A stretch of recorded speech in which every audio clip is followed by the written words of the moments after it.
Hey everybody, Nick Espinoza, your chief security fanatic here. And today I'm asking the question, can we actually ban deep fakes? And it's looking like the state of California may be giving this a shot again.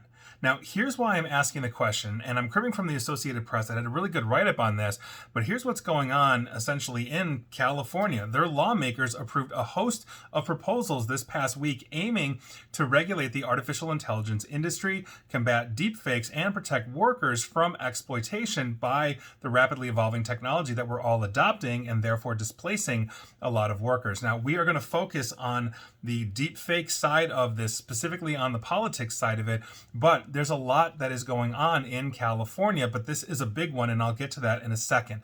Now, Governor Gavin Newsom of California signaled this past July that he would sign a proposal to crack down on election deepfakes, but he has not weighed in on this current legislation, at least none that I could find. So, focusing again on the political deepfake side of the house here, let's get to the nuts and bolts of this. Now, citing concerns over how AI tools are increasingly being used to trick voters, the California lawmakers approved several bills this past week to crack down on that practice. Lawmakers approved legislation to ban deepfakes related to elections and require large social media platforms, think Facebook, Twitter, etc., to remove the deceptive material 120 days before election day and 60 days thereafter. In other words, the election runs and then a whole slam of deepfakes come out the next day saying it was rigged or, whatever.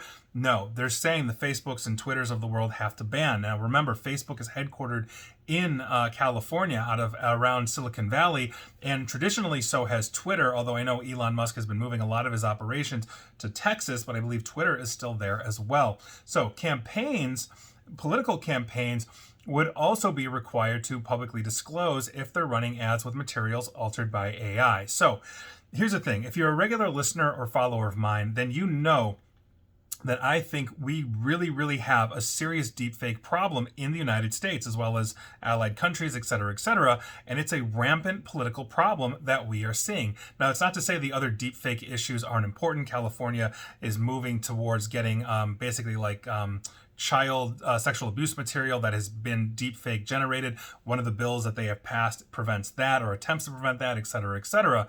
But here's the thing. When it comes to essentially the political stuff here in the United States, we have an election coming up in about 2 months where we're going to be electing a new president because Biden dropped out. So it's going to be either new President Harris or new President, or I guess repeat President Trump, but technically new, however that works. So time is of the essence here. But the thing is, can we do this?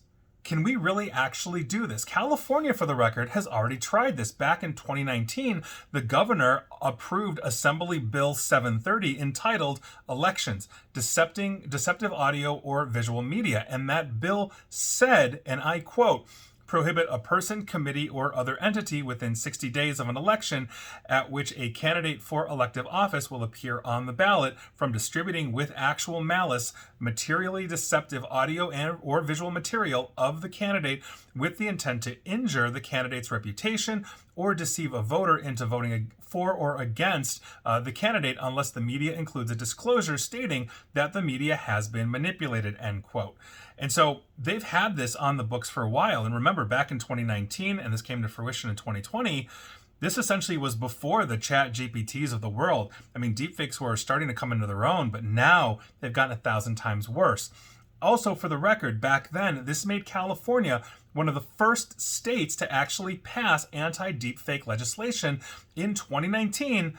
And obviously that is before, again, the chat GPTs of the world. Since then, fewer than a dozen states have actually enacted guardrails on this kind of technology. Most recently, the state of Michigan did something similar in November of last year, though there could be a newer one as I was searching for this kind of legislation at the state level. So with that, let's talk about why banning political deepfakes is, I think, an excellent idea, but quite frankly, it's super hard to do. Now, essentially these laws, they are basically looking at the politicians or campaigns as well as the platforms, essentially to be honest about what they're putting out there. And here's the thing, though. And these are, I think, the real questions that we need to be asking. Does this apply to all campaigns, including federal? Meaning, if the Trump campaign puts out like deceptive ads, deepfake intentionally, or their representatives do, or the Harris campaign does this apply to them? Or is this only for the state of California? Meaning I'm running for governor, I'm running for state district attorney, I'm running to be a member of their legislature. I fall under this, but do the federal ones do? Now, what if the campaign does put out a deep fake, but then withdraws it after governmental request, state of California, and they basically say they didn't realize they were doing it? In other words, the law as written previously that this bolsters basically says with malice. Now, you can put something out with malice, not basically make aware your intent, and by virtue of that say, well, I didn't know, so I'll happily put it down, or take it down. But the problem is, with disinformation, things like deep fakes, fake articles, and all of that, they prey on confirmation bias. So they hit the ecosystem. So Trump or Harris or whoever or state legislator puts out something and everybody that loves Trump says, aha, I see, I knew it. Harris does shoot babies on the weekend. Or Harris puts something out, aha, I knew it. Trump does kill puppies on the weekend, or whatever it is. And so you can take it down, you can apologize, etc., etc., but the damage has already been done. When the fact checkers hit it 24 to 48 hours later, it's already made through the ecosystem, and any fact checker is then looked as fake news because they're outside of that confirmation bubble sphere. And so coming down to say with malice basically applies intent, and that's how the law works. So for example, if I kill somebody that is, let's say, breaking into my house and I am protecting myself, well, my intent is defensive in nature. But if I walk up to you and shoot you and take your wallet, my intent is malicious. And there's definitely different criminal statutes for that. So how are they handling this here?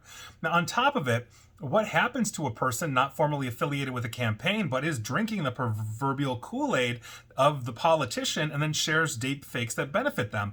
It still goes out in the ecosystem. We still have the confirmation bias, but the candidacy, like Trump or Harris or whoever, can say, well, I didn't do it. This person might be a follower of mine, but they're not sanctioned by me. We didn't order this. We didn't ask for this, etc., etc., but it's still helping them. So what happens then? What if the poster is out of state or even another country? If I start posting deep fakes about Harris or Trump or whoever, and essentially California says, well, Nick, you can't do that. Now they're relying on the social media platform to what? Sanction me, discipline me, stop me from doing this? I'm not in California. I'm in Illinois. Or what if I'm sitting in Canada or Mexico or South Africa?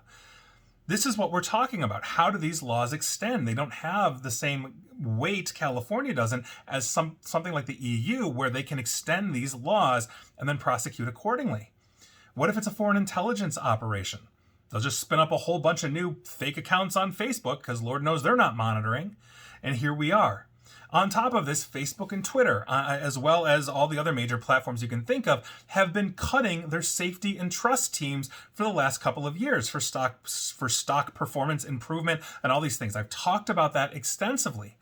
They cannot possibly keep up with every single post that is essentially just by default being posted to Twitter or Facebook.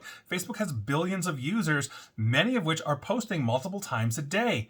So even if they're using AI to, let's say, vet this to look for deep fakes, it's going to be retroactive. And are they really formally on the hook? And if yes, for how much? Like, what is their sanction? I mean, they have literal budgets that say, well, we're going to have to pay fines this year. We know we're going to, so they just allocate it and they're making billions regardless.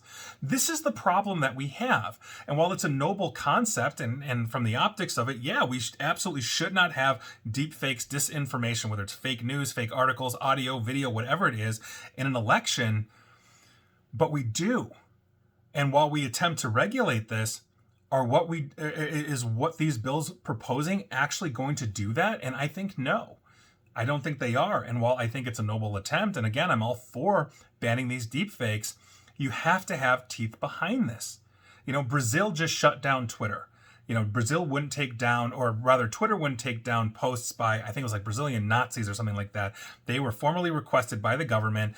Elon Musk basically told them to go pound sand, and one of the largest populations on the planet just lost access by court order to Twitter, and including having their citizens fined if they don't if they use a VPN to get to Twitter, you know, while they reside in Brazil.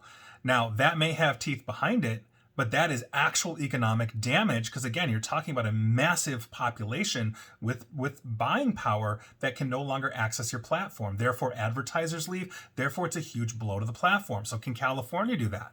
They are on their own something like the 5th or 8th largest economy in the world because they have something like 40 million people in the state. So do they have that kind of teeth?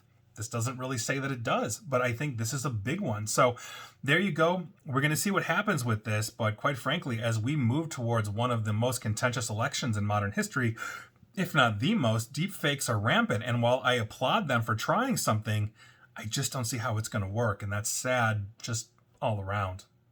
And please like, share, follow me here on Facebook and Twitter at NickAESP, where you're going to see the deepfakes. Same with YouTube as well, but hopefully no deepfakes on my channel, just the truth.